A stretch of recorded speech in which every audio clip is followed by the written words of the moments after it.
Brandon Parker, offensive tackle, came from the Raiders, seems to be replacing Matt Pryor on the Niners roster.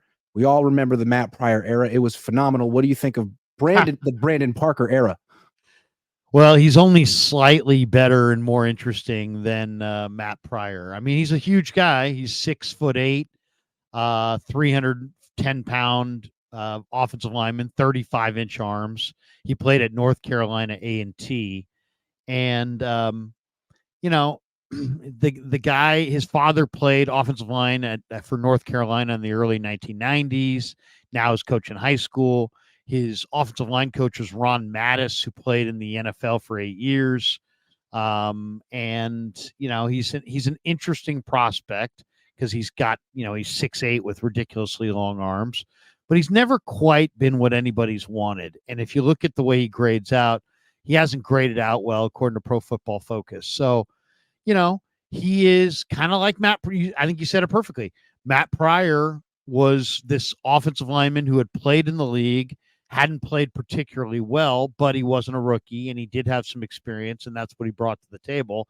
And now Pryor has moved on and they've gone to Brandon Parker, who basically fills the same role. I don't think he's good enough to beat out Colton McKivitz. And if you're not good enough to beat out Colton McKivitz, at this point, what are we talking about? I think they're going to find a real tackle or two in the draft, would be my guess. I'm just looking him up now. I'm seeing that he played 5 games last year. So why? I'm looking. Brandon Parker, he was on IR? Yeah, they brought him back at the end of the year, I guess. Right. He's had injuries. Okay. He's had some moments. I mean, he's like a scout stream. If you look at him, you're like, oh man, look at this guy. He's got all the, he's the, he's the son of a coach. Third round pick in 2018.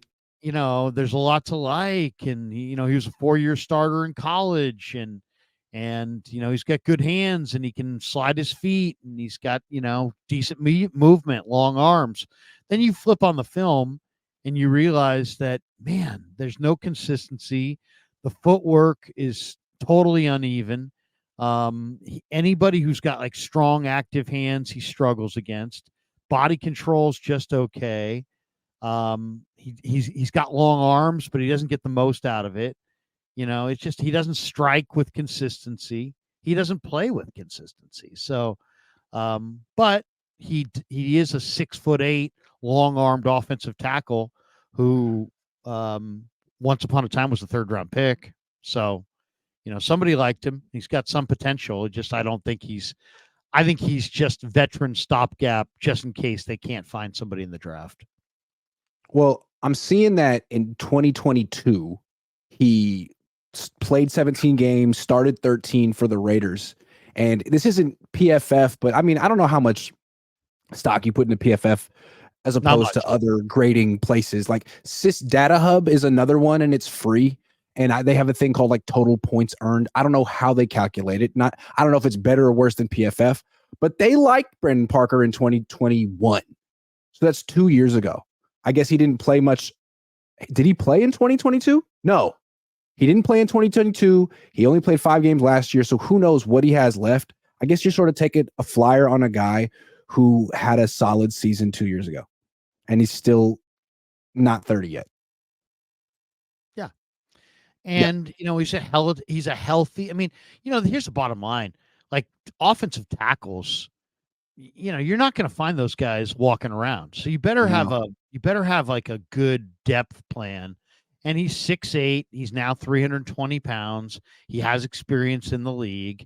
It's like if you put him out there, he's not going to wet down his leg. I mean, he's played some ball in the NFL. I mean, he's had experience in the NFL. He hasn't had consistent success, but he is 6'8" with long arms. And if they feel like Forster can teach him something, but I still think this doesn't change anything. I still believe they're going to look hard in the offensive tackle spot in the draft. I hate to think it changes something. I mean, I'm looking into Brandon Parker. He got a little draft pedigree. He started some games. He's not terrible. Is he better than Colton McKivitz? I don't think so. I mean, Colt McKivitz is nothing special, but I think Parker's less than McKivitz. Right. So he would be a backup to McKivitz for an upgrade over McKivitz. And Your that's mic's not a little crackly right there. I'm getting a little sorry, crackle. I think it's let me close some tabs. I have like 14 tabs open. That usually does it. Too many tabs at one time. Too many tabs. Is that better? Somewhat? Yeah, it is. Yeah, it is better. Okay. So look, I think it would be kind of disheartening if the Niners stood pat at offensive tackle with Brandon Parker and Jalen Moore as their backups. Yeah, no, I mean the 49ers only have a few needs at this point because of free agency, and those needs are offensive tackle, maybe offensive guard, maybe center, if you're not a Brendel guy, but definitely the right side of the offensive line is a major question mark for them. And then who's going to be the third quarterback? Maybe a backup, one more receiver if you could find somebody who is really dynamic that could help Brock out. And then, you could make an argument they're pretty fortified, but like whatever best player available they see on the defensive side, they could use maybe one tackle, one end, one linebacker, one safety, one corner, maybe, and maybe some of those guys could be day 3 guys. Some of them could be after the draft guys, but they've pretty much done a lot of their free agent work on the defensive side, but they could maybe use one guy per spot there on defense. But the real need is, the offensive line, center, right guard, right tackle. Yeah, I'm gonna say something. I got a wild statement here. I agree with you. I don't think this changes anything. I think that they don't listen to the noise. They listen to a little bit more crackle. I got a little more crackle. Is crackle? Hold on. Okay, all right, hold on. Let me get rid of all these. Okay, I think we're better. I'm gonna say my theory while I fix the crackle. I'm gonna say my theory. I'm gonna come back to it in a little bit later. Okay. No, Can I do it? Is the crackle gone? Yeah. Is the crackle gone? Yeah. Okay. I think the extension for McKivitz and this signing is total smokescreen city, and I still think they're looking for an offensive tackle. I think they knew that everyone expected them to be in the market for one, and they tried to throw us off. I think they're trying to throw us off, Larry. Smokescreen. Or just make sure that you don't have teams targeting you as the team they have to trade in front of for a particular tackle. I think they look at it this way. I don't think Shanahan really believes too many rookies along the offensive line can really plug and play, step right into the thing and play. So I think he's got 2 approaches. I think they've got the approach of let's get ready to play week 1. And that was re-sign Feliciano, re-sign McKivitz, fortify with veterans. And then I think they are going to utilize this draft because it's a great draft for offensive centers, guards, and tackles. I think they're going to build their offensive line of the future, at least with 2 picks, maybe as many as 3 in this draft.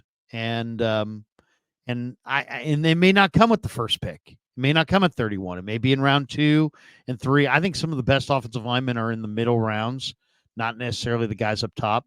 So, but I really think that they're thinking short term right now, but when it comes to the draft, they'll think long term on that offensive line. I want to push back a little bit on the notion that Kyle wouldn't or doesn't want to start rookies on the offensive line. He did it with Burford. He did it with McGlinchey. And I mean, McGlinchey was never great, but he was always kind of the same. Good run blocker, shaky pass protector. The offense was fine with him out there as a rookie. I think the Niners would start a rookie at right tackle if he's good. And I think the thing about this draft is it's supposed to be really good at offensive tackle. And I think they should be able to find a right tackle who's better than Colton McKivitz and Brandon Parker. I think they can do it. I think they can. There's no doubt they can. Yeah. So I think that's why it's a smokescreen. I mean, they extended Colton McKivitz, but for 1 year. Like, that's not a serious extension. You brought in Brandon Parker. He's played 5 games in the last 2 seasons. You're still looking for a right tackle, aren't you? aren't you? I see right through it. Can't put that past. I see a smoke screen. I can smell it. It's that time of year, Larry. You got to smell the smoke screens. Well, and then the other thing is this: there, like I expect Alt, Fashanu, Fuaga, Latham, Mims, Morgan, maybe even Guyton. I expect 6 or 7 offensive tackles to go off the board before they pick. But I just think that if you prepare this way and you fill the spots with veterans, if you get to 31 and suddenly 7 or 8 tackles are off the board, but you're staring at Xavier Legette, who at 6'3", 230 ran in the 4.3s, or you're staring at, some receiver that you love, Brian Thomas from LSU, or maybe Lad McConkey. I don't know who they fall in love with. You know what? Malachi Corley or something like that. If you're staring at a receiver you love or another position that you love, and you can go best player available, because I think there's 15 tackles in this draft that are pretty damn good. And you might be able to get your guy in round 2.